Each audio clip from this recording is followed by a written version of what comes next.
Let's start off by asking, with the silence of the GOP lawmakers, why are so few Republicans pushing back publicly against Trump's aggressive tariff policy? Especially now that we've also seen a cabinet meeting where they're trying to show that, we're all together in this one boat.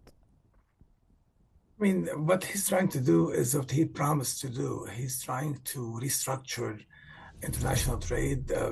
This is not new, decades old perception that there is an injustice, that there is an imbalance, trade deficit one year after the other. Manufacturing left the country. They would leave the country, make the product cheaper somewhere else, and then bring it back.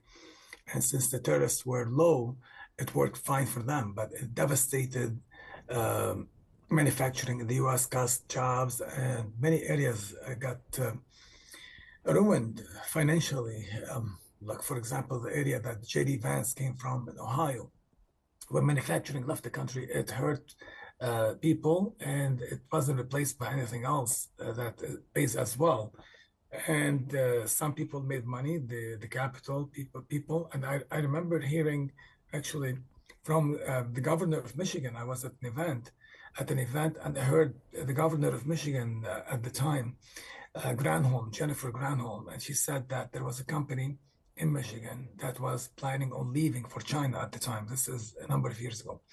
And she said that I met with the executives and I told them, what can I do to have you stay in Michigan and not leave? And they told her, there's nothing you can do. I mean, we did the math, and there's nothing you can give us that will dissuade us from leaving. So they left, they make the product, they bring it back. Now it's a game changer because the tariffs are now going to be making a difference. In the past, but there's a 90-day pause, sir. I mean, this 90-day pause, do you think this is going to affect the economy as well? And why is there a 90-day pause right now?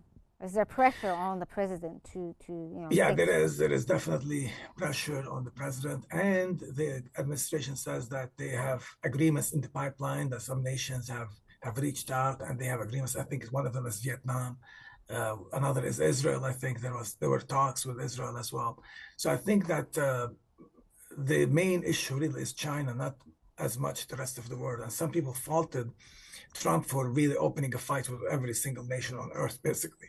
That was not really smart to do that. Now he has set aside basically the world except China. He's focusing now on China because China is really the big issue. But it's about fairness. He thinks that reciprocity, treating others the way they treat you, is fair, and that there should be manufacturing in the U.S. And he wants to make sure that there's an incentive to make products in the U.S. Okay, now, sir, Politico notes that Trump's tariff strategy has wiped out trillions in equity and rattled, retirement accounts. Are Republicans underestimating the political cost of this sort of economic volatility, or is there pushback within the party just behind the scenes? I mean, it's a big gamble. I mean, he's trying to do something that has not been tried before for a long time, at least not in recent memory, that the president has done such drastic policy change. Transitions are difficult. He's saying it's a transition, give me time.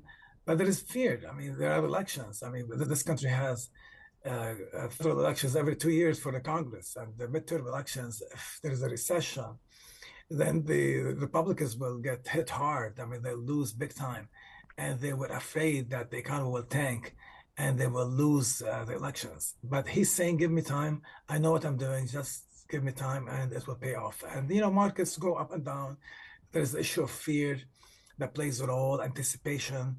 And I think that he refocused his strategy now. He said people are coming to the table, countries are coming to the table. The only country that's refusing to come to the table and is fighting back is China. Well, so you brought up the idea of midterm elections. With them on the horizon and poll numbers sort of slipping, is there growing pressure behind the scenes to, correct the course of these policies, maybe tone it down? One thing is sure. I mean, the Wall Street Journal had an editorial the other day saying that Trump has exceeded his legal authority, that he does not have the authority to make these drastic changes. Yes, he has emergency powers in the law, but they don't allow him to do what he has been doing.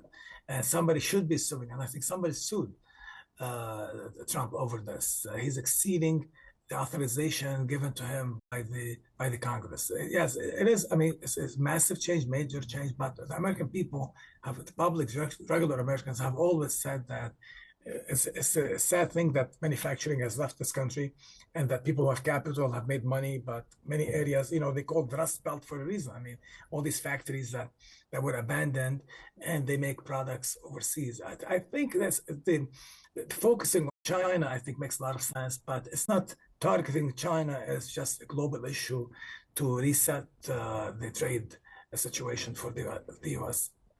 So, sir, I mean, since you've brought up the idea of that this is not necessary, or some people are saying that this is not within the authority of the president, we've seen a few voices like Rand Paul, Ted Cruz express concern.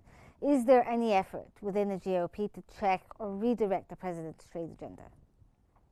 No, I don't think there is. I mean, the influence has been to set aside the time, giving the rest of the world time to come to the table and reach some agreement. And it seems from the administration, they're saying that some people have come to the table and some agreements are in the pipeline. But the only nation that has said no, basically, and retaliated and wants to fight is China. But I think most of the world is willing to come to the table and negotiate some kind of agreement. The 500-pound gorilla is China. The main issue is China, not other countries. I think other countries cannot really pick a fight with the U.S. Therefore, the only country that can really pick a fight is China, and it's doing that so far.